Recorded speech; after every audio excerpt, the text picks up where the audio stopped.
तो आज के चैप्टर में ये पढ़ना है origin of life and evolution. Origin of life and evolution.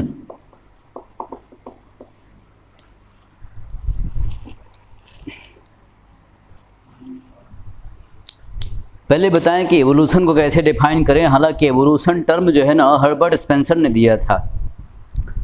अब एवोल्यूशन का मतलब क्या है? समय के साथ प्रकृति में जो भी परिवर्तन होते रहे, हो रहे हैं और आगे होते रहेंगे, तो बदलाव को ही एवोल्यूशन कहते हैं। एवोल्यूशन मीन्स क्या? चेंज। तो एवोल्यूशन का सिंपल मतलब है, evolution term was given bye Herbert Spencer and evolution means change with time। समय के साथ जो चेंजेज होते हैं उसी को एवोल्यूशन कहते हैं। अब अगर बदलाव को ही एवोल्यूशन कहते हैं तो वो चीज़ जो हमारे सब्जेक्ट से रिलेटेड है, बायोलॉजिकल सेंस में हम बात करें तो बायोलॉजी क्या है? लाइफ साइंस है। और अर्थ एक प्लेनेट जिस पे कि हम रहते हैं, अकेला यही एक प्लेनेट है जिस पे कि जीवन संभव है, लाइफ एग्जिस्ट करता है। और जितने भी प्लेनेट है कहीं भी लाइफ नहीं है। लेकिन अदर देन अर्थ की प्लेनेट्स पे भी जो है ना लाइफ की पॉसिबिलिटी है एग्जिस्टेंस होने की। इस पे तो बहुत रिसर्च चलते रहे हैं और कितने सालों से कहा जाता है कि लाइफ की ओरिजिन के प्रोसेस जो है वो अर्थ के अलावा दूसरे प्लेनेट्स पे भी हो रहे हैं या हो रहे होंगे, इसके कुछ प्रमाण मिलते हैं। लेकिन अब एवोल्यूशन को हम दो हिस्से में बांट लें। एक तो वो जो लाइफ अपीयर होने के बाद हुई तो उसको क्या बोलते हैं? ऑर्गेनिज्म के फॉर्म्स में चेंज होना, वो हो गया ऑर्गेनिक एवोल्यूशन। ऑर्गेनिजम्स का एवोल्यूशन ऑर्गेनिक एवोल्यूशन कहते हैं। लेकिन ऑर्गेनिजम्स के दुनिया में आने से पहले यानी before the origin of life जो चेंजेस हुए होंगे उसको क्या बोलेंगे? Inorganic evolution. तो एवोल्यूशन को दो हिस्से में यहाँ पर डिवाइड कर लेते हैं। एक तो इनऑर्गेनिक एवोल्यूशन। यहाँ ऑर्गेनिक वर्ड बना हुआ है, ये इंडिकेट कर रहा है ऑर्गेनिज्म को, यानी ऑर्गेनिज्म से पहले का एवोल्यूशन है। और एक ऑर्गेनिक एवोल्यूशन। तो ऑर्गेनिक एवोल्यूशन क्या है? ऑर्गेनिजम्स बनने के बाद जो है ये क्या है? बायोलॉजिकल एवोल्यूशन है। तो ये जो इनऑर्गेनिक एवोल्यूशन है इसका रिजल्ट क्या हुआ? इसका रिजल्ट हुआ ओरिजिन ऑफ लाइफ। क्योंकि लाइफ यानी ऑर्गेनिज्म बनने से पहले का एक चेंजेज है तो उससे क्या रिजल्ट आया होगा? Origin of life. और जब लाइफ आ गई तो उसमें जो चेंजेस हुए वो क्या हुए? ऑर्गेनिक एवोल्यूशन हुए। ऑर्गेनिक या बायोलॉजिकल एवोल्यूशन, इसके होने से रिजल्ट क्या निकला? इससे रिजल्ट होने से निकला कि जो लाइफ बनी थी उसकी डाइवर्सिटी यानी बहुत ज़्यादा उसके फॉर्म्स हो गए। तो इसका रिजल्ट हुआ बायोडाइवर्सिटी।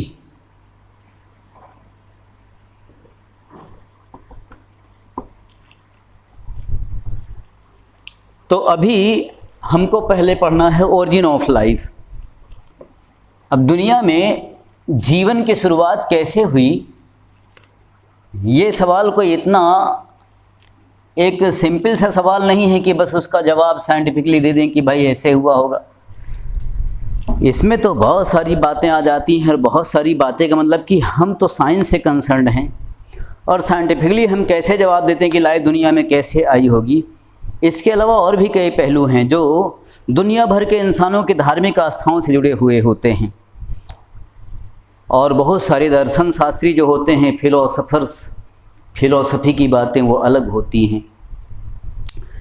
तो हम तो बायोलॉजी को पढ़ते हैं एक साइंस के रूप में, तो हमें साइंस की बातों के इर्द गिर्द रहते हुए सवालों का जवाब देना है। लेकिन ओरिजिन ऑफ लाइफ अभी हमने बताया कि अर्थ के अलावा किसी प्लैनेट पे नहीं हुई, अर्थ पे ही हुई। तो जीवन कैसे आया? इससे पहले ये सवाल है कि भाई अर्थ जिस पे जीवन है वो कैसे आया? तो अर्थ जहाँ पर है ये क्या है? पूरा ब्रह्मांड है, यूनिवर्स, ये कैसे आया होगा? तो पहले यूनिवर्स कैसे आया, फिर यूनिवर्स से अर्थ और सोलर सिस्टम कैसे आया, तो फिर अर्थ के प्लैनेट पे लाइफ कैसे आई, वहाँ पर हमें पहुँचना है। लेकिन अब एक बात कहते हैं कि भाई सब कुछ सुपर नेचुरल पावर की जो परम शक्ति है जिसको कि कोई ईश्वर कहता है, कोई गॉड कहता है, कोई अल्लाह कहता है, जाने कितने शब्दों से हम सुपरनेचुरल पावर को अपनी अपनी आस्थाओं के अनुसार संबोधित करते हैं कि सब कुछ किसी सुपरनेचुरल पावर ने बनाया होगा। ठीक, लेकिन साइंस क्या कहती है कि यूनिवर्स सबसे पहले कैसे आया होगा, उसकी एक थ्योरी है। अच्छा, यहाँ पर कोई चीज़ के चश्मदीद गवाह तो है नहीं हम कि भाई हमने देखा, हमारे सामने सन बना था और हमारे सामने अर्थ बनी थी, लोगों ने किताब लिखी और वो हम आज पढ़ रहे हैं और हमारे सामने ओरिजिन ऑफ लाइफ भी, कोई गवाह नहीं है ना। तो ऐसे हुआ होगा, ये हाइपोथेसिस और थ्योरीज हैं।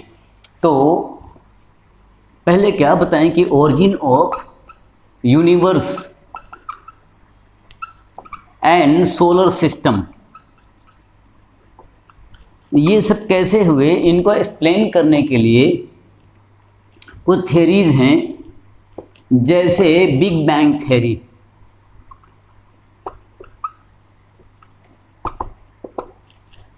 It was given by Abel लेमैट्रे।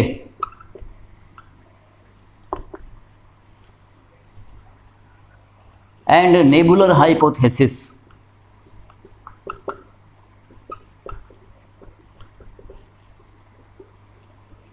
by Kant and Laplace।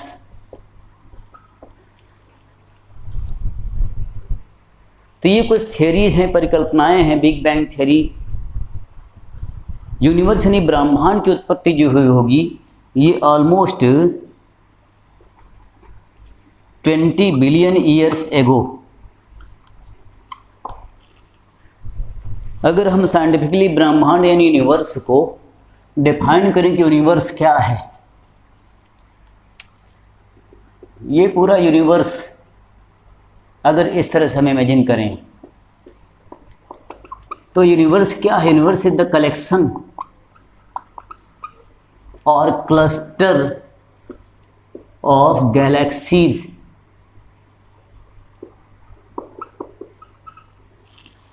Galaxies का क्लस्टर या कलेक्शन है क्या यूनिवर्स?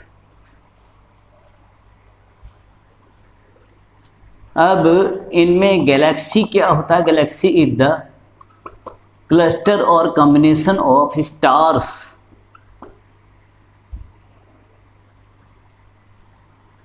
एंड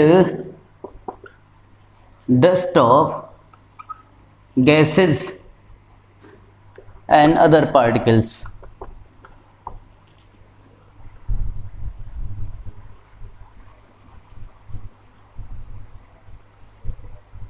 अब ये यूनिवर्स में बहुत सारी गैलेक्सीज होती हैं, गैलेक्सीज का क्लस्टर होता है। और गैलेक्सीज कैसे बनता है? गैलेक्सीज बनते हैं स्टार से, डस्ट से, गैसेस से, केमिकल एलिमेंट से। अब गैलेक्सी का एक एग्जाम्पल बताएं, मिल्की वे। मिल्की वे और आकाश गंगा, ये भी क्या है? एक गैलेक्सी है, जिसका एग्जाम्पल क्या है? Solar system. सोलर सिस्टम यानी सन और अर्थ, प्लैनेट जैसे प्लैनेट्स, ये सब इसी में आते हैं।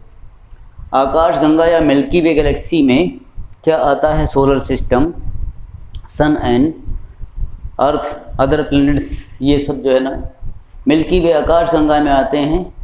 मिल्की वे आकाश गंगा एक गैलेक्सी है और ऐसे बहुत सारी गैलेक्सीज के कॉम्बिनेशन से एक यूनिवर्स बनता है।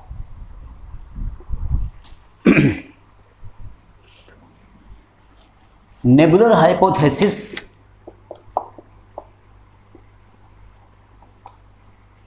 ये कहता है कि एक जो है नेबुला एक स्फेरिकल एंटिटी है और ये क्या है? रेड हॉट, यानी इतना गर्म है कि बिल्कुल लाल है, गर्म होकर के दहकता हुआ आग का गोला। ये रेड हॉट स्फीयर है जिसमें कि बहुत सारे एलिमेंट, पार्टिकल, ये सब कंडेंस्ड हैं और इसमें एक्सप्लोजन हुआ, विस्फोट हुआ। तो एक्सप्लोजन होने से कई टुकड़े बने और सेंटर पे सन बना और इसके चारों तरफ जो है ये और बाकी टुकड़े रहे। ये इस तरह से सोलर सिस्टम बन गया।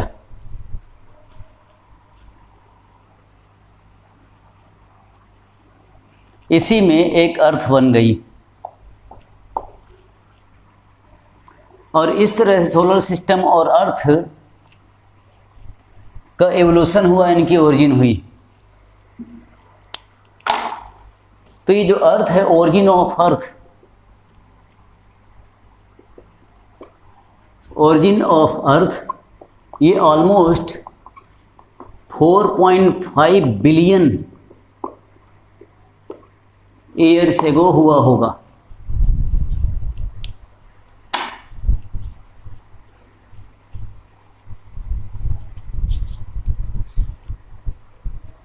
ये अंदाज़ा लगाया जाता है। तो अब ये सब जो चीज़ें अभी पढ़ाए, इस एवोल्यूशन को क्या बोलते हैं? Stellar evolution. स्टेलर एवोल्यूशन क्या है? एक तरह का इनऑर्गेनिक एवोल्यूशन है जो इंडिकेट करता है क्या? Origin and evolution of stars, planets like solar system, earth etcetera. ये सब कैसे बने, इस तरह के जो स्टडीज़ करते हैं, इसको हम क्या कहते हैं? स्टेलर एवोल्यूशन कहते हैं। और एक स्टार से दूसरे स्टार के बीच की जो डिस्टेंस होती है, इनको लाइट ईयर में मेजर करते हैं। किन्हीं प्लैनेट्स के बीच के डिस्टेंस या स्टार्स के बीच में डिस्टेंस। तो stellar distances, these are measured in unit of light year, प्रकाश वर्ष। So light year is not a unit of time but of distance, stellar distances। तो लगभग 4.5-4.6 बिलियन ईयर्स एगो जो है अर्थ और सोलर सिस्टम ये एग्जिस्टेंस में आए होंगे। अब फिर अर्थ पे लाइफ कैसे आई होगी, इस मैटर पे डिस्कस करेंगे।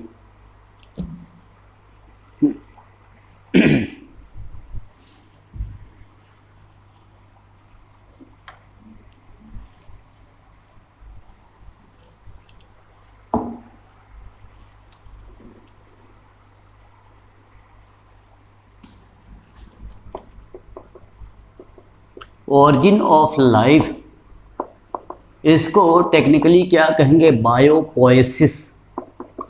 Bio means life, poiesis means production या ओरिजिन।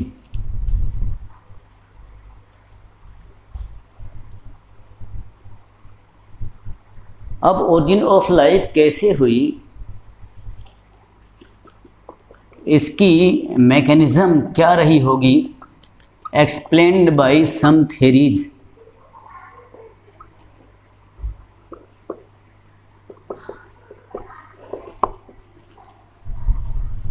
अब इसमें तो कुछ एंशिएंट थ्योरीज हैं, पुराने ज़माने की थ्योरीज, जो कि टोटली नॉन साइंटिफिक हैं।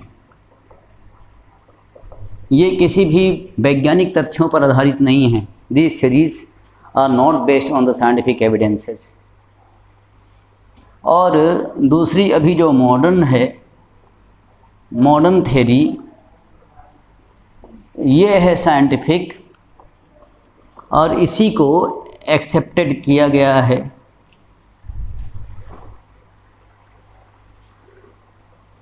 जो रियली पढ़े लिखे नहीं, शिक्षित लोग हैं।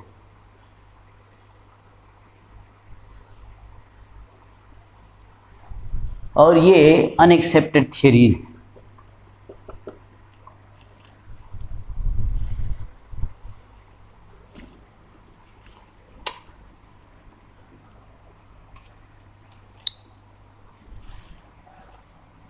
जो एंशिएंट यानी पुराने ज़माने की थ्योरीज हैं, जो टोटली नॉन साइंटिफिक हैं, अनसाइंटिफिक हैं, अनएक्सेप्टेड हैं, इनमें क्या है? These are based on religious and philosophic. Problem क्या है कि पूरे विश्व भर में कितने देश और एक एक देश में कितने तरह के लोग रहते हैं, और हर लोगों की धार्मिक आस्थाएं, विश्वास अलग अलग होते हैं। जबकि साइंस सिर्फ एक होता है जो सबके लिए सच होता है। जैसे एक छोटा सा एग्जाम्पल बताएं कि इंसान की डेथ होने के बाद आत्मा यानी सोल, इसका क्या होता है, इस बारे में कितनी सारी धार्मिक आस्थाएं हैं। कोई पुनर्जन्म को मानते हैं, कोई नहीं मानते हैं। तो बहुत सारे वहाँ पर कहने का मतलब कंट्रोवर्सीज हो जाती हैं धार्मिक आस्थाओं में, क्योंकि विश्व में बहुत तरह की आस्थाएं हैं। लेकिन साइंस की चीज़ क्या है कि सपोज एक इंसुलिन का इंजेक्शन है, हमें पता है कि इंसुलिन का इंजेक्शन लगेगा तो ब्लड शुगर को डाउन ही करता है, भले आप किसी भी विचारधारा के हों, दुनिया के कहीं भी रहने वाले हों। तो साइंस क्या होता है, यूनिवर्सली ट्रूथ होता है सबके लिए एक। लेकिन रिलीजियस बिलीफ, ये धार्मिक आस्थाएं पर्सन टू पर्सन ये वेरी करती हैं, सबकी अलग अलग होती हैं, इसलिए इनको हम साइंस में एक्सेप्ट नहीं कर सकते हैं। फिर भी कुछ थ्योरीज का जिक्र यहाँ पर सिर्फ किया जाता है कि लोग ऐसे ऐसे मानते रहे हैं। जैसे थ्योरी ऑफ स्पेशल क्रिएशन, ये टोटली रिलीजियस थ्योरी है। और फादर सुआरेज, ये एक धर्मगुरु थे, इन्होंने इस थ्योरी को दिया कि सब कुछ कैसे बना, ये तो बस सुपरनेचुरल पावर गॉड की बात है, उन्होंने बनाया सब कुछ और कुछ दिन में ही पूरी दुनिया को ऐसा सच बना दिया। और इनके अनुसार अर्थ जो है ओनली अबाउट 4000 ईयर्स ओल्ड है बस। और ये कहते हैं कि एवोल्यूशन कोई ख़ास हुआ ही नहीं है, कि there is no evolution significantly, so biodiversity constant, biodiversity हमेशा कांस्टेंट रही है। यानी जिस चीज़ को हम आज जैसे देख रहे हैं ये इसी रूप में भगवान ने बनाया है, एवोल्यूशन हुआ ही नहीं है। तो all things appeared as such, ये ऐसा मानते हैं। तो ऐसा नहीं कि एवोल्यूशन होकर कितनी सारी बायोडाइवर्सिटी बनी है, सब रेडीमेड ऐसे बने हैं। आप देखते हो आए दिन पिछले कितने सालों में कितने नए नए तरह के प्लांट्स, हाइब्रिड्स, यहाँ तक कि नए नए तरह की वैरायटीज़ एनिमल्स की इंसान ने एक्सपेरिमेंटेशन करके खुद तैयार किए। तो हम कैसे मान लें कि बायोडाइवर्सिटी कांस्टेंट रही, एवोल्यूशन हुआ ही नहीं है। जब इंसान अपने दिमाग से नए तरह के प्लांट्स, नए तरह के माइक्रोब्स, नए तरह के एनिमल्स क्रिएट कर सकता है तो नेचर ने क्यों नहीं किया होगा। इसलिए ये तो हम मान ही नहीं सकते कि बायोडाइवर्सिटी कांस्टेंट रही है, आज भी हमारे सामने। और अभी भी पूरी दुनिया में कितने लोग ये कहते हैं कि ये कोरोना का वायरस भी है ना मैनिपुलेशन करके आर्टिफिशियली कुछ ना कुछ गड़बड़ करके बनाया हुआ है चाइना ने, जिसके कि प्रमाण नहीं मिल पाते हैं। तो बायोडाइवर्सिटी कांस्टेंट न कभी रही है न रह सकती है, इस थ्योरी को हम नहीं मानते। हम का मतलब क्या, द पर्सन ऑफ साइंस।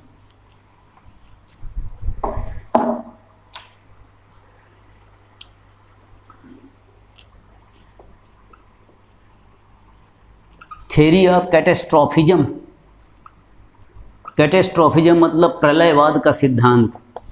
ये भी रिलीजियस है कि समय समय पर प्रलय यानी क़यामत आती रही है और जब सब खत्म हो जाएगा फिर नए रूप में सब कुछ बनता है, और नए रूप में बनता है तो लाइफ शुरू होती है, वो पहले से बिल्कुल अलग रहती है।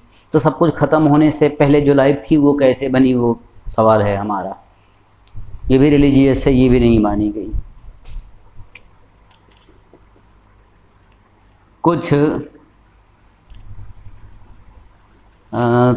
थोड़ा सा साइंस और फिलॉसफी के मिक्स में आए। Theory of spontaneous generation, theory of spontaneous generation यानी खुद ब खुद लाइफ की ओरिजिन हुई है, और इसको कहते हैं क्या, ऑटोबायोजेनेसिस। ऑटो यानी self, bio means life, genesis mean production, कि लाइफ की ओरिजिन खुद ब खुद ऐसे ही हो गई है ऑटोमेटिकली। और it is strongly advocated by von हेलमंट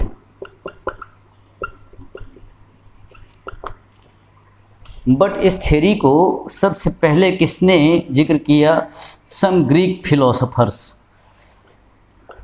अब ग्रीक फिलोसोफर ये कौन कौन थे, इन सब के नाम लेने का कोई मतलब नहीं है, क्योंकि इनकी बातों को विज्ञान में कहीं स्थान नहीं मिलता है। और फिलॉसफी में आदमी बीए करता है, एमए करता है, पीएचडी करता है। फिलॉसफी में कोई एमएससी नहीं होती, क्योंकि इसमें साइंस है ही नहीं। थेल्स हैं, एनाक्जीमेंडर हैं, प्लेटो हैं, ऐसे करके ग्रीक के फिलोसोफर थे। उन लोगों का ये कहना था कि गंदगी होती है, गंदगी में सूरज की किरणें पड़ती तो अपने आप जो है ना जानवर बन जाते हैं।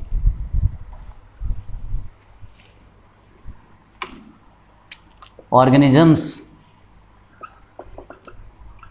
ओरिजिनेटेड स्पॉन्टेनियसली कहाँ से? From mud.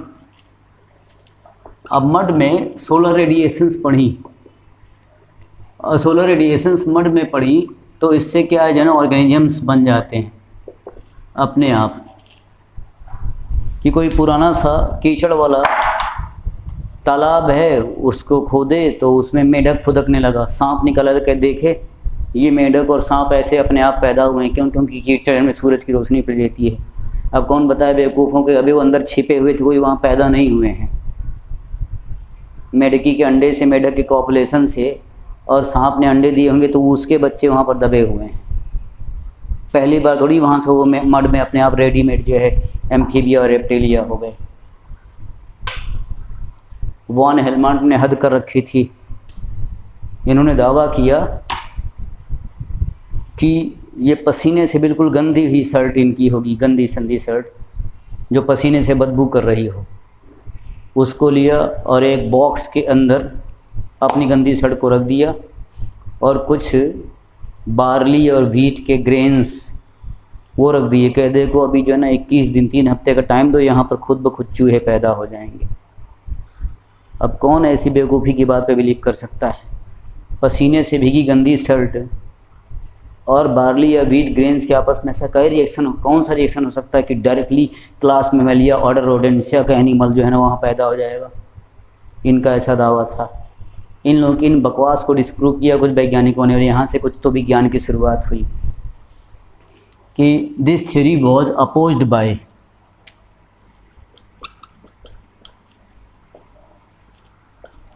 Bye Francesco Redi, Lazzaro Spallanzani and Louis Pasteur. इन 3 साइंटिस्ट ने इस थ्योरी को अपोज किया, और फाइनली लुई पास्चर ने इस थ्योरी को डिस्प्रूव किया। Finally disproved bye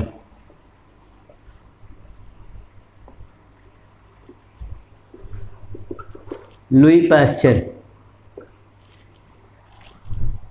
and established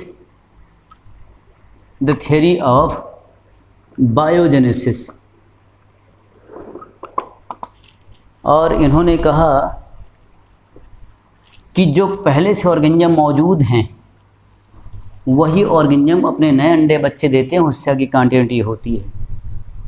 और स्टेटमेंट था कि ओमनिस वाइवम एक्स ओवो और वाइवो, जिसका मतलब है कि life originates from pre existing life.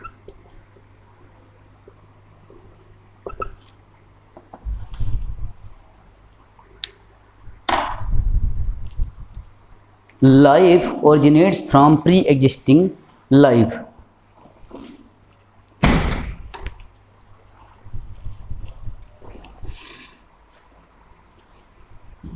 अब ये कह रहे हैं तो इससे सवाल हमारा ये है कि जो प्री एग्जिस्टिंग लाइफ थी वो कहाँ से आई? तो ये भी नहीं बता सकते, लेकिन ये बता सकते हैं कि ये पहले जो लोग बता रहे थे ये गलत बता रहे हैं, ये इन्होंने साबित कर दिया। तो लुई पास्चर का एक एक्सपेरिमेंट फेमस है। लुई पास्चर के एक्सपेरिमेंट को कहते हैं क्या? स्वान नेक एक्सपेरिमेंट।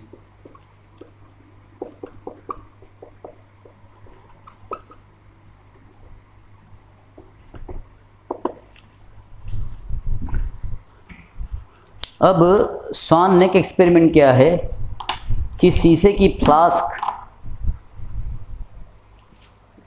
लिए और उसमें कुछ गंदी चीज़ें, कुछ भूसा, शुगर, ईस्ट, ये सब डाल दिया, यानी सड़ना, डिकम्पोजिशन करने वाली चीज़ें।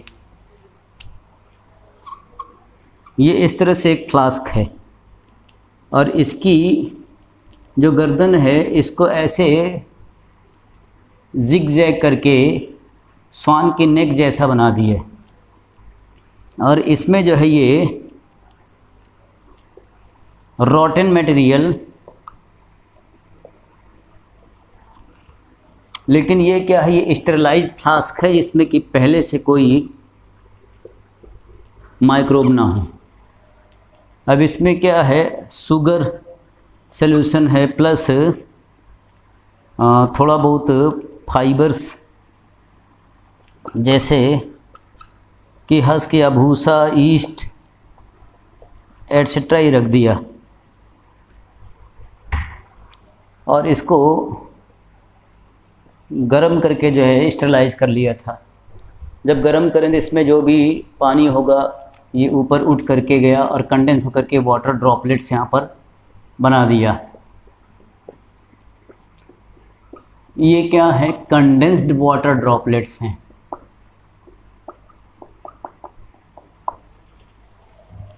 तो जब वाटर वेपर को कंडेंस करके लिक्विफाई करना तो देखते हो जिग जैग कंडेंसर होता है, उससे गुजारते हैं। अब ये जो है ना ड्रॉपलेट फिल्टर की तरह काम करता है और ये फिल्टर की तरह काम किया, ये पूरा बंद हो गया तो माइक्रोब्स की एंट्री यहाँ पर नहीं हो सकी। इट प्रिवेंटेड माइक्रोब्स एंट्री, यानी बाहर से कोई माइक्रोब अंदर नहीं जा सके और इसमें कोई भी माइक्रोब्स की ओरिजिन यानी ओरिजिन ऑफ लाइफ नहीं देखी गई। लेकिन इसी में थोड़ा सा चेंज किए कि ये ब्रॉथ पूरा जो भरा हुआ है, बाकी सब तो सेम रख रहे हैं, यहाँ पर इस शीशे की गर्दन को तोड़ दिया और जब तोड़ दिया तो ये इतना ही बचा रह गया। अब इसमें क्या है कि कोई कंडेंस लिक्विड या फिल्टर नहीं है और इसमें जो है ना माइक्रोब्स इंटर करने लगे, माइक्रोब्स स्पोर्स ये इंटर किए और कंटामिनेट करके इस पे जो है ना ये सब मक्खी के अंडे ये इसमें ओरिजिनेट किए। तो ये माइक्रोब्स, एग्स एंड स्पोर्स ये सब जा करके यहाँ पर आ गए। तो अब बता रहे हैं कि अगर उस गंदी चीज़ में खुद ब खुद जो है ना ओरिजिन ऑफ लाइफ होनी होती तो पहले क्यों नहीं हुई, जब यहाँ पर कि वाटर ड्रॉपलेट्स फिल्टर थे उन्होंने बाहर से अंदर आने नहीं दिया और जब ये तोड़ दिया, बाहर का रास्ता खोल दिया तो यहाँ पर माइक्रोब्स नज़र आए। इसका मतलब कि जो एनवायरनमेंट में मौजूद माइक्रोब्स थे वही इंटर करके यहाँ पर आते हैं सड़ी गली चीज़ों में। तो गंदगी से माइक्रोब्स पैदा होते हैं सच, लेकिन वो नए नहीं पैदा होते हैं। जो पहले से माइक्रोब्स हैं वो आके वहाँ पर अपनी कॉलोनी को बढ़ाते हैं। तो गंदगी में माइक्रोब्स रिप्रोड्यूस करते हैं, नई कॉलोनीज डेवलप करती हैं। ये इससे प्रूफ हो रहा है कि life comes from pre existing life, life originate from pre existing life. यहाँ पर लाइफ का रिप्रोडक्शन होने से नई लाइफ आती है। ये बता रहे हैं कि वो गंदगी से खुद ब खुद पहली लाइफ नहीं आती, ये वो बताना चाह रहे हैं लुई पास्चर।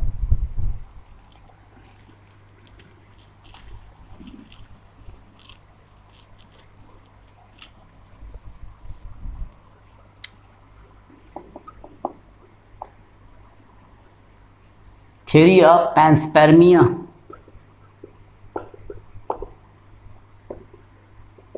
बाय रिस्टर।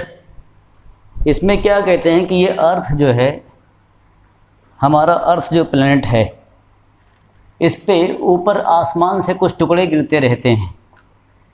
ये क्या है, मेटेराइड्स हैं, उल्का पिंडें। और ये मेटेराइड्स जब गिरते हैं अर्थ पे, ये कुछ रॉक्स के पीसेज हैं, चट्टानों के टुकड़े। These are some rock pieces, ये सच है, रॉक के पीसेज मेटेरोइड्स गिरते हैं अर्थ पे, और ये कहते हैं कि इन्हीं मेटेरोइड्स पे ही ये स्पोर्स प्रेजेंट होते हैं। ये क्या हैं? दीज आर लिविंग स्पोर्स, और ये स्पोर्स आ करके अर्थ पे ये जर्मिनेट करके इस तरह से लाइफ की ओरिजिन की है। Origin of life on earth ऐसे हुई। तो फिर बात को घुमाने का एक तरीका हो गया। ये स्पोर्स जो लाइफ के हैं ये यहाँ कहाँ कैसे आए, आप ये बताइए। हमारा सवाल है कि पूरे जो है ना यूनिवर्स में, ब्रह्मांड में कहीं भी लाइफ पहली बार कैसे आई? मतलब नहीं कि अर्थ पे कहाँ से आई, जहाँ से आई तो वहाँ कैसे आई, तो कहीं ये तो हम नहीं जानते हैं, तो फिर क्या फालतू की बात। और फिर इतना बड़ा अंतरिक्ष है, स्पेस है, कहीं पूरा वैक्यूम है, कहीं बहुत ठंडी, कहीं बहुत सर्दी, बड़ा सा बड़ा एनिमल तो बर्दाश्त नहीं कर सकता। ये मामूली से स्पोर्स जो है ना, ये कैसे सरवाइव कर गए इतने बड़े अंतरिक्ष में यात्रा करते समय? इतने रेजिस्टेंट स्पोर्स हैं, इनको कोई फर्क नहीं पड़ता है। ये वहाँ चले और रास्ते भर जिंदा रहे और आकर के जर्मिनेट करके यहाँ पर खेत बना दिए, मेढक बना दिए, चूहा बना दिए। तो ये सब फालतू की बातें सब डिस्कार्ड कर दी गई।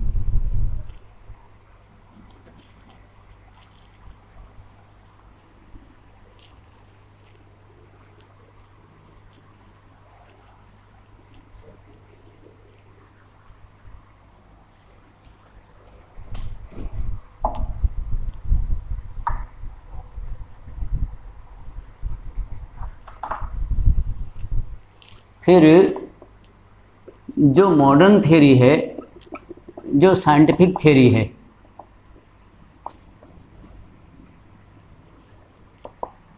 इसको क्या बोलते हैं? Theory of chemical evolution.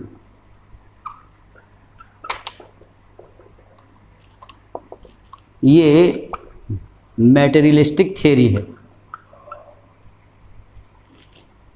ये क्या कहते हैं? केमिकल एवोल्यूशन है। और केमिकल एवोल्यूशन से क्या हुआ? रिजल्ट हुआ ओरिजिन ऑफ लाइफ।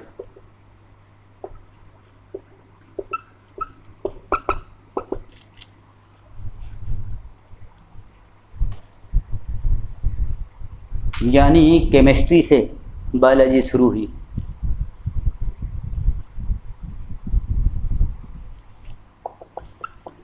देखो, इसको नेचुरलिस्टिक थ्योरी भी कहते हैं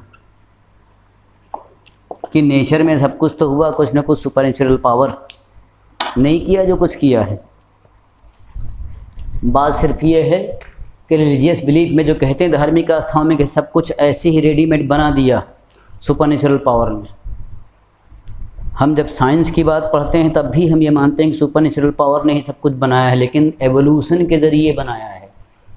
सुपरनेचुरल पावर ने धीरे धीरे करके ये सब ऐसे बनाया है सीक्वेंस में, उसी क्या कहते हैं? एवोल्यूशन। सुपरनेचुरल पावर गॉड ने डायरेक्ट नहीं बनाया सब कुछ। कैसे बनाया गॉड ने? एवोल्यूशन के ज़रिए बनाया है। ये हम साइंस को मानने वाले लोग कहते हैं।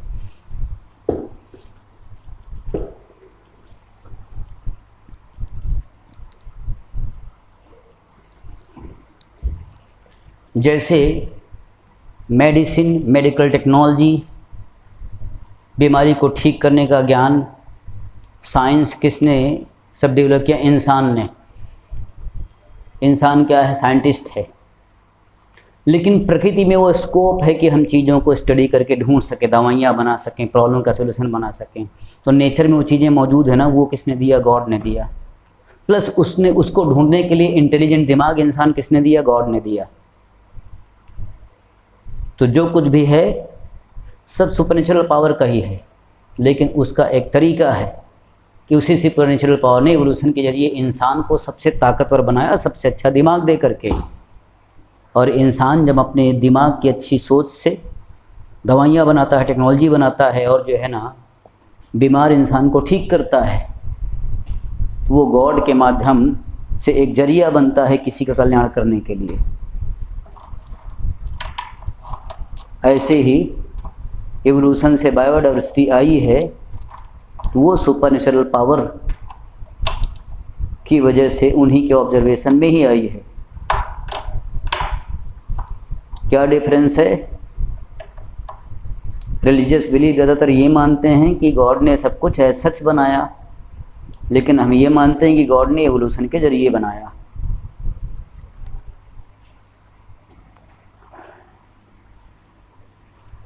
तो फिर एवोल्यूशन के ज़रिए गॉड ने कैसे बनाया होगा, सुपरनेचुरल पावर ने कैसे बनाया होगा, सब कुछ इस तरीके से बनाया होगा। ये हाइपोथेसिस कौन दे रहे हैं? By A.I. Oparin and J.B.S. हेल्डेन। ये दो वैज्ञानिक हैं जिन्होंने थ्योरी दी है। तो A.I. ओपेरिन जो है ना, ये रशियन साइंटिस्ट हैं और J.B.S. हेल्डेन ये इंग्लिश साइंटिस्ट हैं। और A.I. ओपेरिन की इस पे पूरी एक किताब, एक बुक इसी नाम से है, क्या? ओरिजिन ऑफ लाइफ नाम से।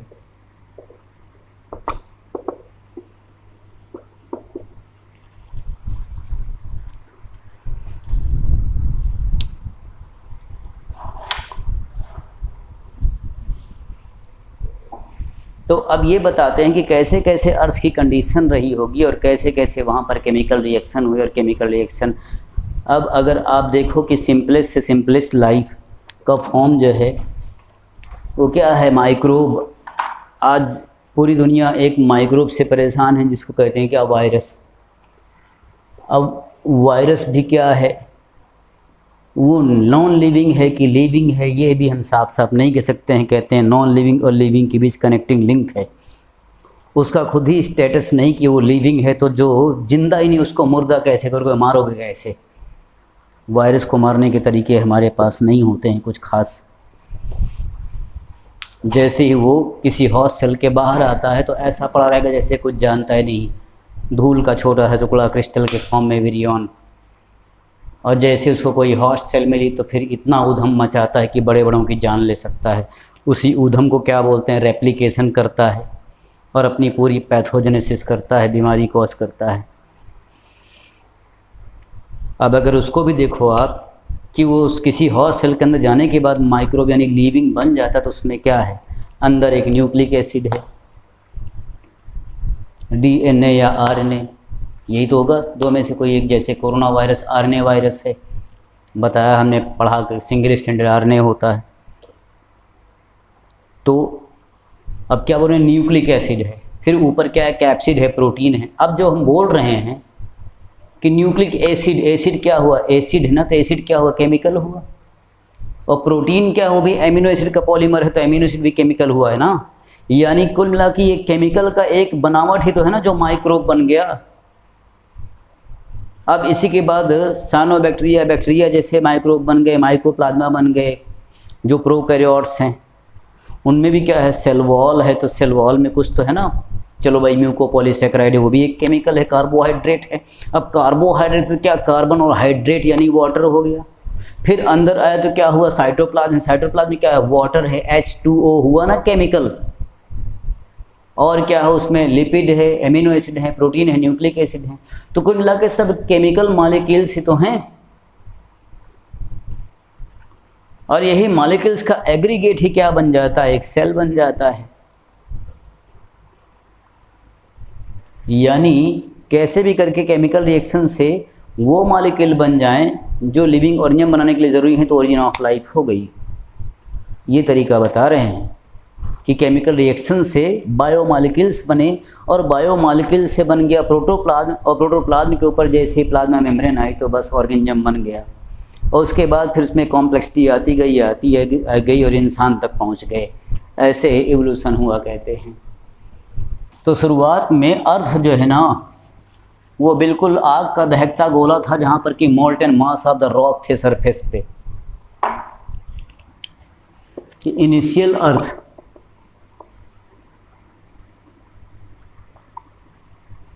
was much hot with molten earth crust on surface। पिघला हुआ अर्थ क्रस्ट है सरफेस पे।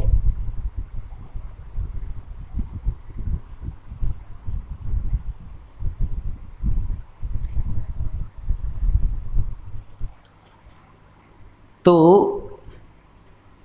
पहले क्या था? एटॉमिक फेज था, एटॉमिक फेज से फिर केमिकल रिएक्शन आगे हुए तो मॉलिक्यूलर फेज आया, फिर मॉलिक्यूलर फेज से कंपाउंड फेज आया कि कंपाउंड बने। कंपाउंड में पहले इनऑर्गेनिक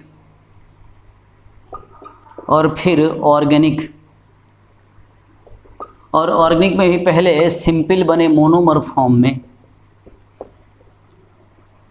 और फिर जो है ये कॉम्प्लेक्स पॉलीमर बन गए। और जब कॉम्प्लेक्स पॉलीमर फॉर्म में बन गए तो इन्हीं से पॉलीसेकेराइड, पॉलीपेप्टाइड या प्रोटीन, पॉलीन्यूक्लियोटाइड या न्यूक्लिक एसिड ये सब बन गए। तो फिर एक सेल की सिंथेसिस इन केमिकल से हो सकती है। और इन कॉम्प्लेक्स पॉलीमर से क्या बने? बायोमॉलिक्यूल्स। और बायोमॉलिक्यूल से फिर प्रोटोबायोन्ट्स बन गए, यानी प्रिमिटिव ऑर्गेनिज्म जैसे कुछ। और प्रोटोबायोन्ट से फिर फर्स्ट ऑर्गेनिजम्स बन गए। इस तरह से ओरिजिन ऑफ लाइफ हुई होगी, ये ओपेरिन इनहेरिटेंस की थ्योरी कहती है।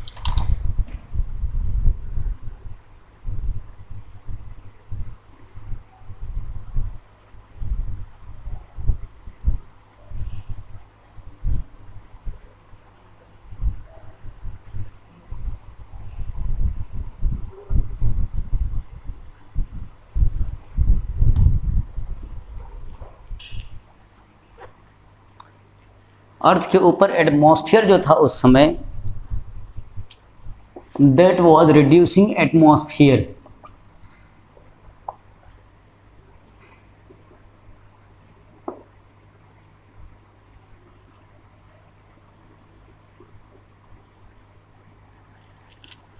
अब यहाँ पर क्या थे कि जो लाइटर एलिमेंट्स थे, लाइटर एलिमेंट्स जैसे कि हाइड्रोजन, हीलियम, ये अबंडेंट थे।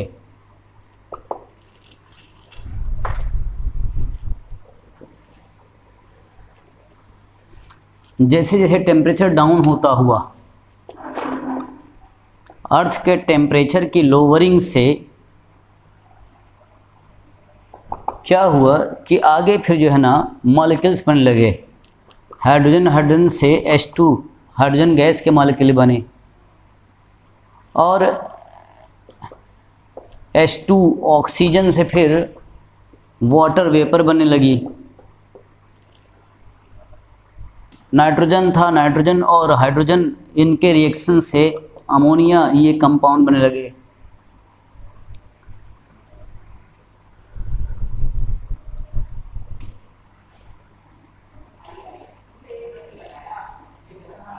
मेटल के कार्बाइड्स थे, और इनकी वाटर वेपर से रिएक्शन हुई तो इससे मीथेन गैस बनी। तो इस तरह से water vapour and ammonia, these were the first inorganic compound to be formed, and methane was the first organic compound to be formed on ancient earth.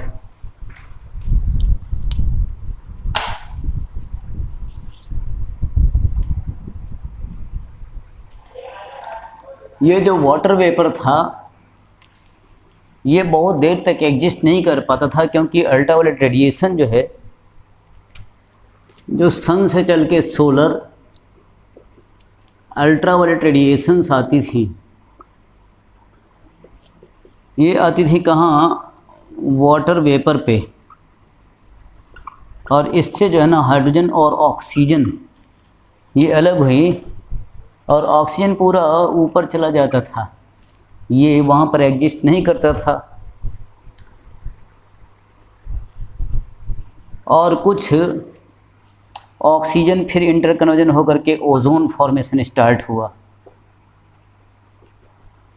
Ozone formation later on.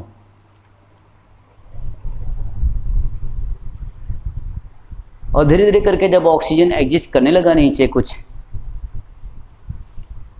तो ये oxygen जो है ये ammonia methane इनको oxidise कर देता,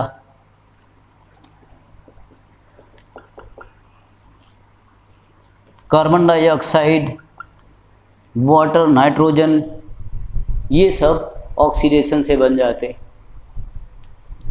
और जब इतने सारे गैसेस मॉलिक्यूल्स कंपाउंड्स जब बनने लगे तो क्या हुआ, अर्थ की गर्मी जो है ना वो डिस्ट्रीब्यूट होने लगी चारों तरफ। तो गर्मी कुछ कम हुई, और जब गर्मी कुछ कम हो गई तो वाटर वेपर जो थी ये कंडेंस होना शुरू हुई। Further lowering of temperature, further lowering of earth temperature and atmospheric temperature से क्या हुआ कि H2O वेपर जो है ना ये कंडेंस्ड हुई, और वाटर वेपर जब कंडेंस्ड हो गई तो फिर वो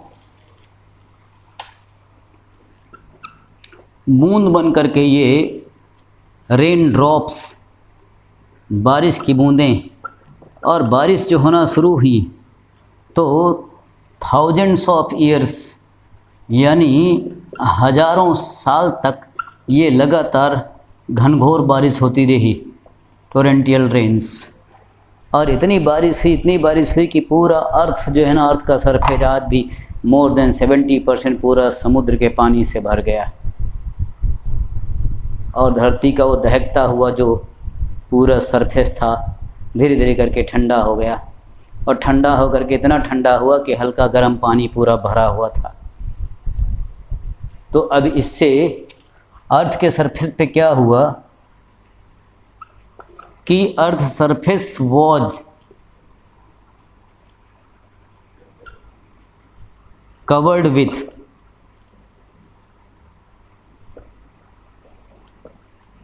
hot water with dissolved compounds, जिसमें कंपाउंड घुले हुए थे। कौन से? अमोनिया है, मीथेन है, कार्बन डाइऑक्साइड है,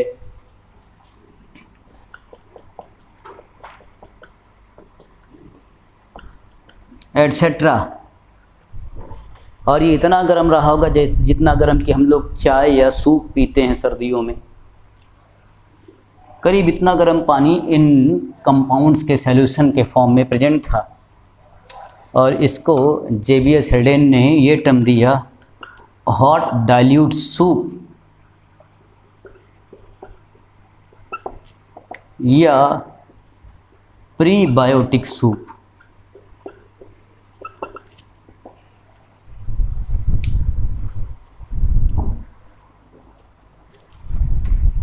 अब इन सारे केमिकल रिएक्शंस के लिए जो एनर्जी सोर्सेज कहाँ से आते हैं, क्योंकि बहुत सारी रिएक्शन होती है जो एंडोथर्मिक होती हैं कि हीट या एनर्जी लेते हैं तभी जो है ना रिएक्टेंट से प्रोडक्ट बनते हैं।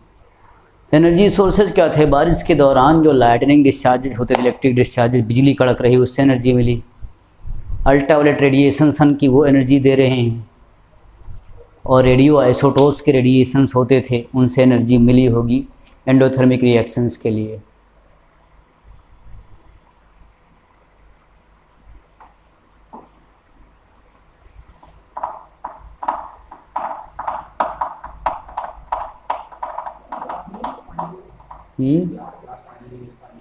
उधर ऑफिस में हाँ।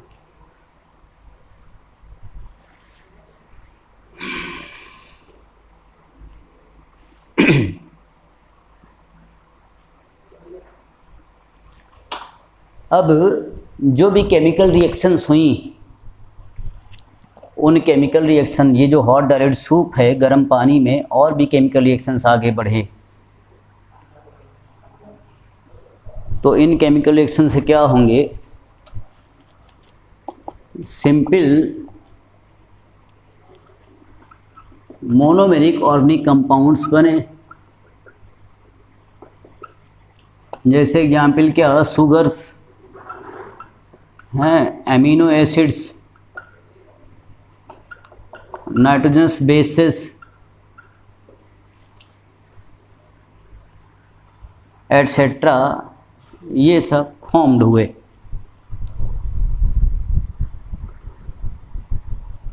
और बाद में इन्हीं के पॉलीमराइजेशन से पॉलीमर्स बने, एक स्टेप वाइज।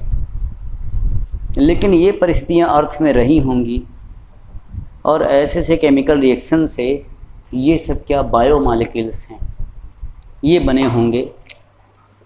कुल मिलाकर के ये क्या बता रहे हैं कि केमिकल रिएक्शंस हुए एंशिएंट अर्थ कंडीशन में और बायोमॉलिक्यूल्स बने, और इन्हीं बायोमॉलिक्यूल्स से सेल बन सकती है और बनी होगी, ये कहना है इस थ्योरी का। ठीक, ये एक सोच है कि ऐसा हुआ होगा, लेकिन बताया ना कि आस्थाएं जो होती हैं उनका कोई प्रमाण नहीं होता। धार्मिक आस्थाएं, फिलॉसफी वाली बातें भी, फिलॉसफी मतलब सिर्फ अपने विचार होते हैं वो, लेकिन विज्ञान सिर्फ विचारधारा नहीं है। विज्ञान क्या है? वो सत्य है जो साबित हो सके सामने, और सामने साबित होने वाला सत्य जो होता है उसी को बोलते हैं कि प्रमाणित हो गया। तो प्रमाण देने के लिए स्टैनले मिलर एक यंग साइंटिस्ट थे शिकागो यूनिवर्सिटी में, रिसर्च स्कॉलर, उनके प्रोफेसर थे हैरोल्ड यूरे, गुरु और शिष्य दोनों का नाम लिया जाता है। तो उन्होंने एक एक्सपेरिमेंट किया कि ओपेरिन और हेल्डेन जो कंडीशन बता रहे हैं कि अर्थ में ऐसा माहौल रहा होगा, वही माहौल लैब में क्रिएट किए और केमिकल रिएक्शंस इन चीज़ों से, जिनको बोल रहे हैं कि ये कंपाउंड्स ले जाएं तो बन सकता है, वो करा करके देखा करीब 1 हफ्ते, तो वाकई में बायोमॉलिक्यूल्स बन गए। और जब बायोमॉलिक्यूल्स उन्होंने लैब में बनते दिखा दिया ऐसी कंडीशंस में मिलती जुलती, तो इस थ्योरी को अंतर्राष्ट्रीय वैज्ञानिक मंच पे मान्यता मिल गई।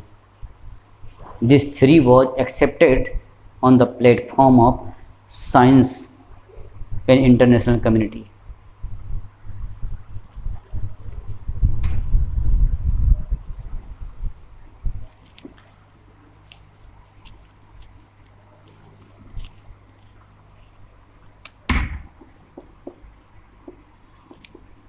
This chemical abiogenesis theory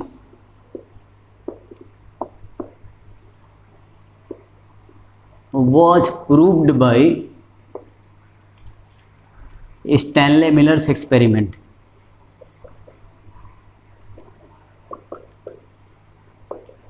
अब देखो एबायोजेनेसिस क्यों कहे? क्योंकि नॉन लिविंग चीज़ें तो शुरू में थी ना भाई, पहले तो लाइफ थी नहीं। हाइड्रोजन है, वाटर वेपर है, अमोनिया है, मीथेन है, सब क्या है ना, नॉन लिविंग कंपोनेंट्स ना, गैस केमिकल्स। तो उन नॉन लिविंग केमिकल से बायोमॉलिक्यूल्स बने, बायोमॉलिक्यूल से फिर लाइफ बनी, इसीलिए इसको भी केमिकल एबायोजेनेसिस थ्योरी बोलते हैं। Stanley Miller's experiment.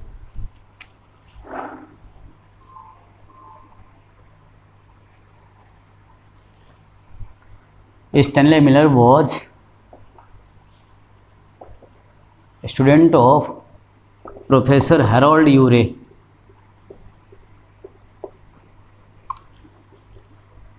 Of Chicago university, United States America. तो ये he was an American scientist.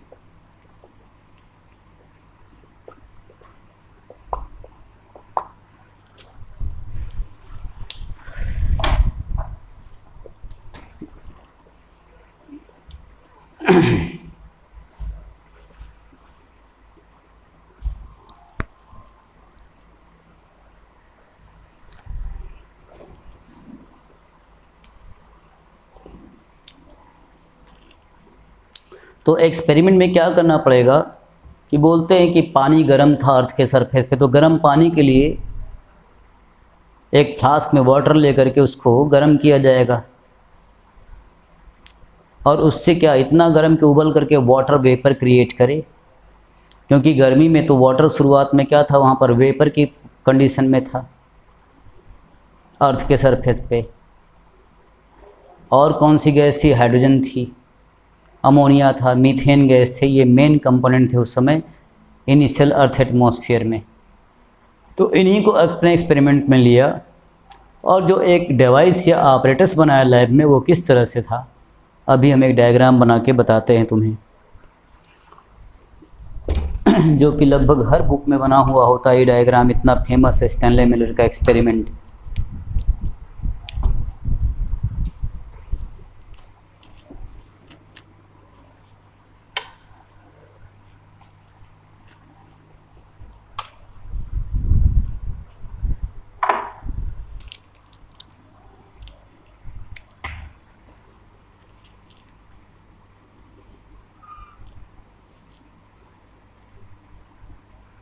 तो ये एक फ्लास्क है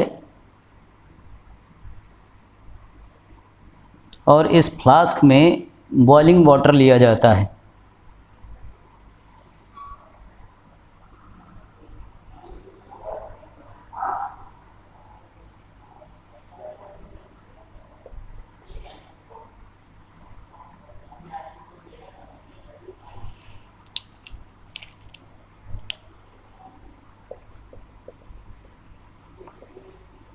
ये है बॉइलिंग वाटर।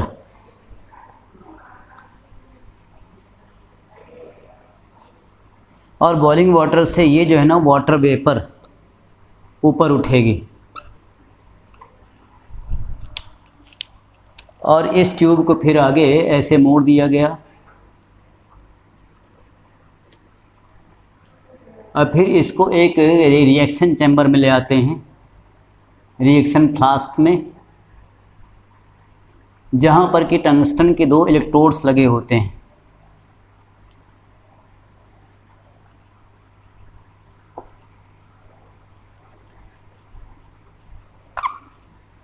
ये क्या हैं? ये हैं टंगस्टन के इलेक्ट्रोड्स और करीब 1000 वोल्ट्स का करंट यहाँ पर भेज करके और यहाँ पर स्पार्क कराया जाता है। तो इसको क्या बोलते हैं? Spark chamber. स्पार्क चैम्बर क्यों लगाया गया? क्योंकि ओपेरिन एंड हेल्डेन कहते हैं कि उस समय लगातार बारिश से बिजली कड़कती थी, तो बिजली कड़कती थी उसको शो करने के लिए यहाँ पर स्पार्क कराया जा रहा है। और इसी के अंदर एक गैस मिक्सचर डाला गया है। ये क्या है? गैस मिक्सचर है। हाइड्रोजन, अमोनिया, मीथेन और वाटर वेपर तो ऊपर से ही आ रही है।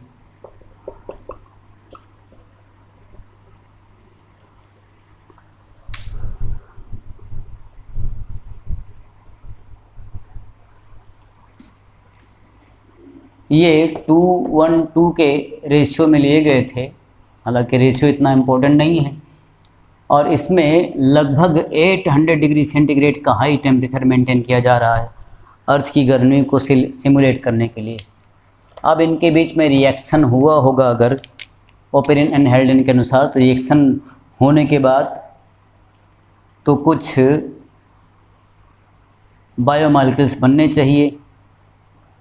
और ये एक जिग जैग पाइप कंडेंसर से इसको गुजारा जाता है।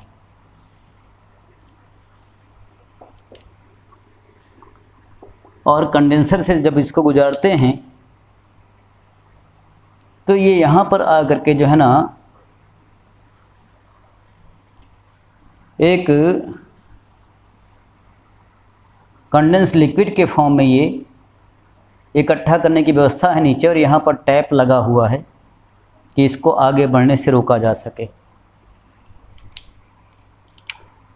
तो अब ये जो व्यवस्था है स्टैनले मिलर के एक्सपेरिमेंट को, ये करीब 1 वीक यानी 7 डेज का एक्सपेरिमेंट था। और लास्ट में यहाँ पर रिएक्शन प्रोडक्ट्स जो मिलते हैं यहाँ इकट्ठा हैं।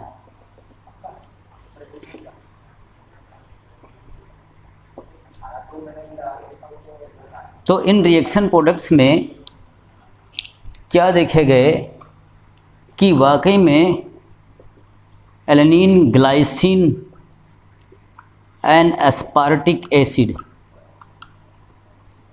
ये क्या हैं? ये amino acids, these where found.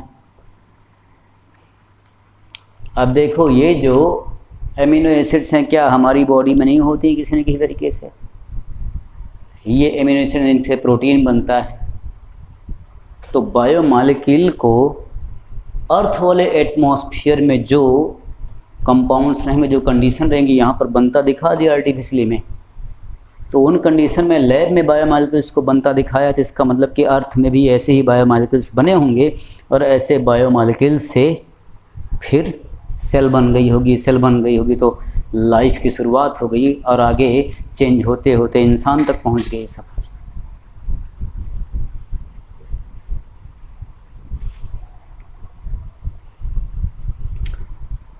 फिर सिमिलर एक्सपेरिमेंट और भी कई वैज्ञानिकों ने किए, और भी ऐसे बायोमॉलिक्यूल्स बना करके दिखाए, जैसे fatty acid, hydrogen cyanide, glycerol, other amino acids ऐसे बनाए गए, और ऐसे तमाम बायोमॉलिक्यूल्स मेटेरोइड्स, उल्कापिंडों पर भी देखे गए। अब उल्कापिंडों पर भी यानी मेटेरोइड्स पे भी ऐसे ही बायोमॉलिक्यूल्स देखे जा रहे हैं, तो इसका मतलब कि वो कहानी फिर किसी न किसी प्लैनेट पे चल रही है। उससे भी इशारा मिलता है कि ओपेरिन और हेल्डन की जो परिकल्पना है वो सच ही लगती है कि भगवान ने इसी तरीके से बनाया होगा लाइफ को।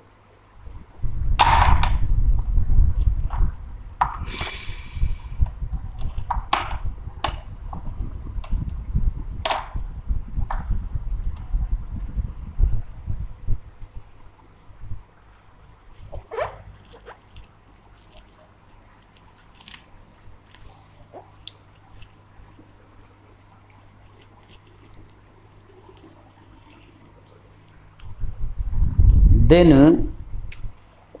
सिमिलर यानी मिलते जुलते other experiments by other scientists forming other biomolecules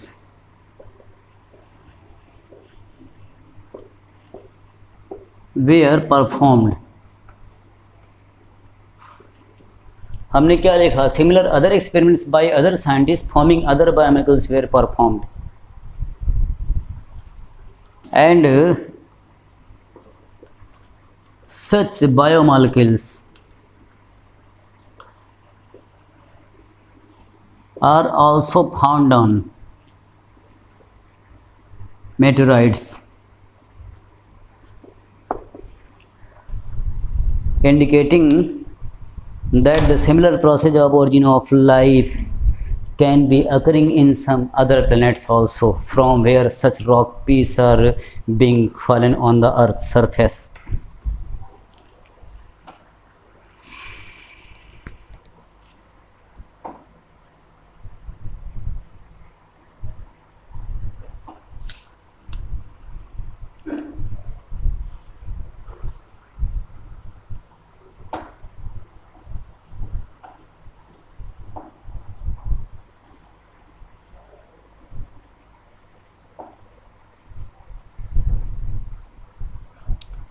अब फिर आगे दो वैज्ञानिकों का नाम आता है, ओपेरिन और हेल्डन की इस थ्योरी में सपोर्ट करते हुए। दो टर्म, एक तो कोएसरवेट्स और एक माइक्रोस्फीयर। तो कोएसरवेट्स का कॉन्सेप्ट तो ओपेरिन ने दिया, लेकिन माइक्रोस्फीयर्स का कॉन्सेप्ट दिया था एच.डब्ल्यू. फॉक्स नाम के वैज्ञानिक ने। अभी जो हमने बताया कि कोएसरवेट्स और माइक्रोस्फीयर्स क्या हैं, तो अभी जो बताया ना कि मोनोमर्स ये बने एमिनो एसिड्स। अब एमिनो एसिड से पॉलीमर्स क्या बनेंगे? पॉलीपेप्टाइड या प्रोटीन। जैसे कि एमिनो एसिड बन रहे हैं, ऐसे नाइट्रोजनस बेस भी बने होंगे, प्यूरिन्स, पेरीमिडिन्स, और फैटी एसिड ग्लिसरॉल भी बने होंगे, जिनसे लिपिड बन गया होगा। तो जब मोनोमर से पॉलीमर्स बने, तो जो बायोमॉलिक्यूल पॉलीमर के हैं वो सब इकट्ठा होकर के सेल बनाने की कोशिश कर रहे हैं। तो सेल बनाने की कोशिश में सेल तो नहीं, लेकिन सेल जैसा कुछ मॉलिक्यूलर एग्रीगेट बना होगा, और उन्हीं मॉलिक्यूलर एग्रीगेट को कोएसरवेट नाम दिया ओपेरिन ने, और उन्हें जो है माइक्रोस्फीयर कहा था एच.डब्ल्यू. फॉक्स ने।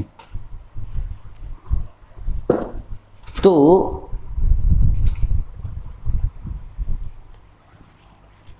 आगे क्या हुआ होगा कि प्रोटोबायोन्ट्स फॉर्म्ड।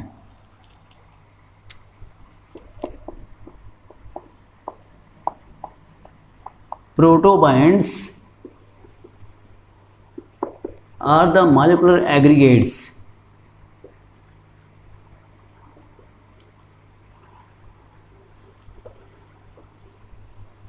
फॉर्म्ड। ये क्या हुए, दो तरह के, एक तो कोएसरवेट्स और दूसरे माइक्रोस्फीयर्स।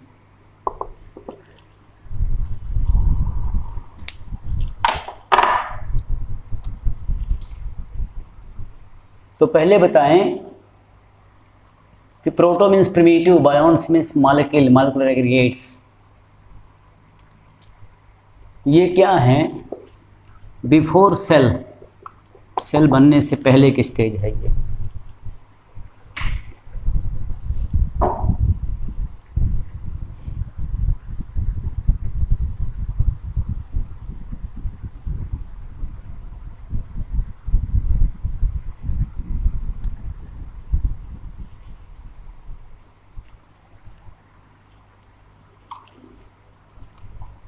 कोएसर waste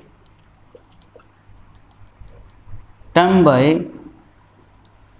and concept by A.I. Oparin।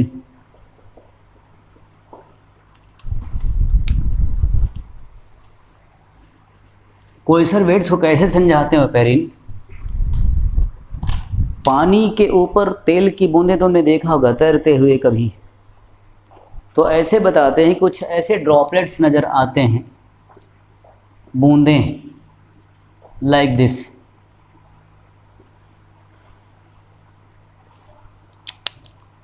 So these are the droplets of molecular aggregates. Droplets of molecular collection या molecular aggregates। अब इन molecular aggregates में क्या है, तो खुद वाटर ही है। वाटर है, पॉलीसैकेराइड हैं,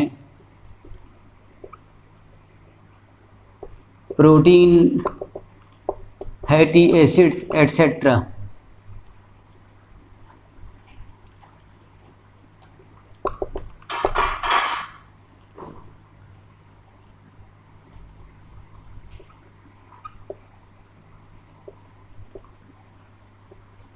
water, polysaccharide, fatty acid, protein etcetera, इस तरह से बायोमॉलिक्यूल्स के एग्रीगेट हैं।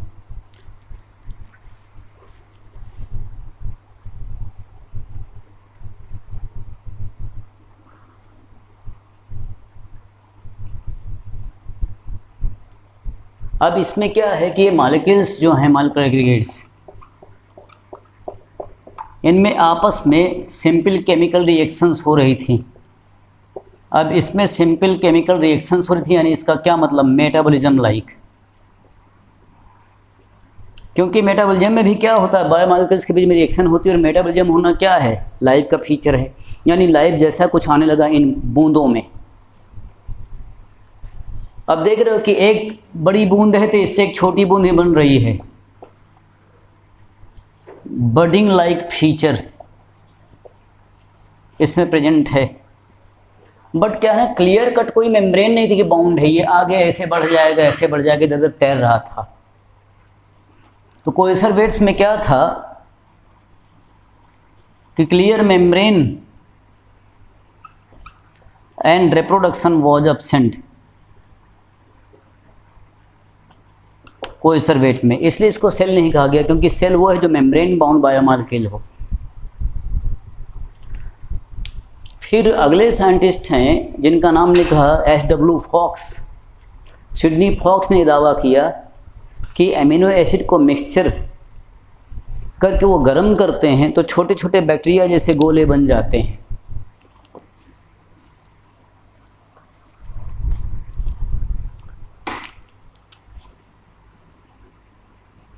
तो उन गोलों क्या बोलते हैं, माइक्रोस्फीयर्स। माइक्रोस्फीयर्स को प्रोटीनॉइड माइक्रोस्फीयर भी बोलते हैं। These were formed by Sidney fox.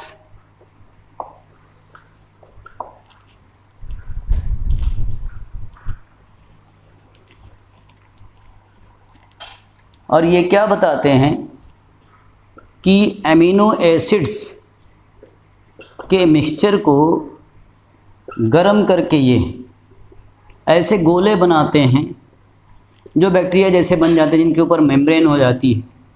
ये बन गए क्या? प्रोटीनाइड माइक्रोस्फीयर्स। और जहाँ मिक्सचर इन्होंने गरम किया हुआ है वहाँ पर अदर बायोमॉलिक्यूल्स भी प्रेजेंट हैं, जैसे कि लिपिड। तो इसके ऊपर क्या, एक लिपिड की बायोमेम्ब्रेन बन गई।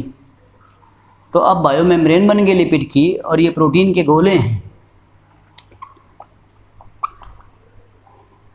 लिपिड मेम्ब्रेन से बाउंड ये ऐसे गोले हैं जो कि कॉकाइड बैक्टीरिया जैसा बिहेव कर रहे थे।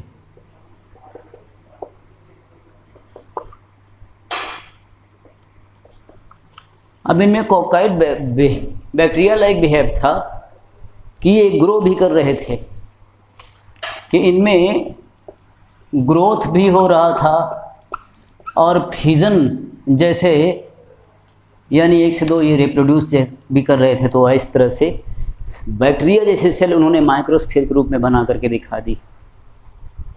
तो अगर साइंटिस्ट ऐसा करके दिखा रहा है तो नेचर में, अर्थ पर भी तो ऐसे ही हुआ रहा होगा और माइक्रोब बन गए होंगे। इस तरह से ये अंदाज़ा लगाया गया कि ऑरिजिन ऑफ लाइफ ये लगभग 4 बिलियन ईयर्स एगो हुई होगी, और 4.5 बिलियन ईयर्स एगो तो अर्थ बनी थी। That means 500 millions years after the origin of earth, कि जब अर्थ बनी तो अर्थ बनने के लगभग 500 मिलियन तक के सालों तक केमिकल रिएक्शन होती रही। उसके बाद जो है ना ओरिजिन ऑफ लाइफ हुई होगी।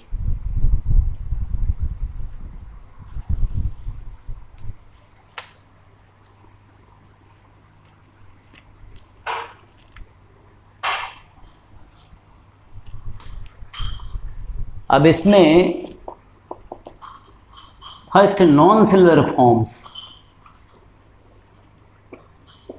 यानी जो बायोमॉलिक्यूल्स हैं, ये लगभग 3 बिलियन ईयर्स एगो, और जो रियल सेल बनी first cellular form of life, ये लगभग 2 बिलियन ईयर्स एगो। यानी ओरिजिन ऑफ लाइफ होने के बाद भी लाइफ के फॉर्म में इवेंट्स जो होती रही वो होते रही, और जो पहली सेल बनी होगी रियल सेल, वो क्या बनी होंगी? प्रोकैरियोट्स।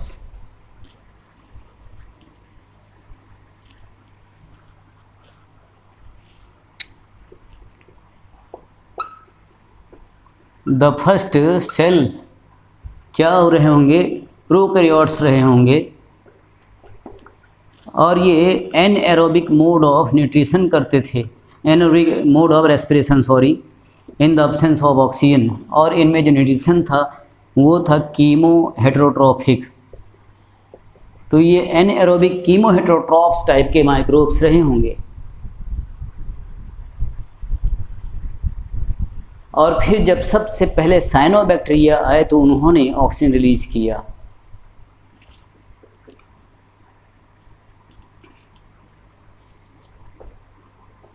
साइनोबैक्टीरिया रिलीज्ड ऑक्सीजन, तो इस ऑक्सीजन से क्या हो गया? फिर एरोबिक एटमॉस्फेयर हो गया, और एटमॉस्फेयर में ऑक्सीजन अब सफिशिएंट आने लगी, जिसको कि लोगों ने धीरे धीरे करके पेड़ काट के, जंगल काट करके फिर पहले जैसी कंडीशन बनाने के रास्ते में लग गए कि इनिशियल प्रिमिटिव एटमॉस्फेयर पे ऑक्सीजन था ही नहीं। अब साइनोबैक्टीरिया ने शुरुआत की ऑक्सीजन देने की, उसके बाद एवोल्यूशन करके नेचर ने चारों तरफ हरी भरी वसुंधरा बना दी कि बस जंगल ही जंगल थे। और अमेज़न रेन फॉरेस्ट को कहा जाता है कि लंग्स ऑफ द प्लेनेट। इंसान ने जनसंख्या और अपनी लालच बढ़ा बढ़ा करके सारे खेत खलिहान जंगल काट काट करके मल्टी स्टोरी बिल्डिंग बना दी। अब मर रहे हैं सब ऑक्सीजन की कमी से।